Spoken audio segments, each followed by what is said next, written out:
Claire Suckman, and it's a pleasure to be here. I hope everyone's doing well, staying healthy, and staying connected. As a reminder, we are a training and consulting company that helps teams transition from working in a face-to-face environment to working virtually. Today, we're going to talk about that dreaded silence. Have you ever been on a meeting and the facilitator says, "Does anybody have any questions? Does everybody agree? Does anybody disagree?" And what happens is you get silence.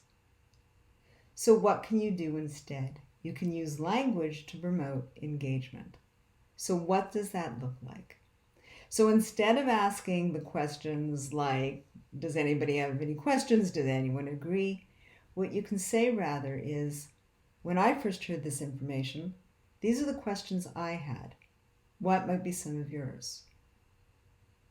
You can also say, "I'm going to give each of you 2 minutes to think about a question that you may have." And then we'll go around the room, the virtual meeting room. Now, the reason why we do that is because sometimes it takes people to process their thoughts. And they want to think about it before they're prepared to ask the question. And when you go around the virtual meeting room, never put anybody on the spot. So if somebody wants to pass, they have every right to pass. You can also say, if you had a question, what might that question be? So those are my tips today on how to use language to engage your audience.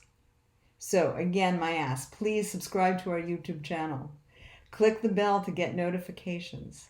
Share your opinions, share your thoughts. We want to hear from you.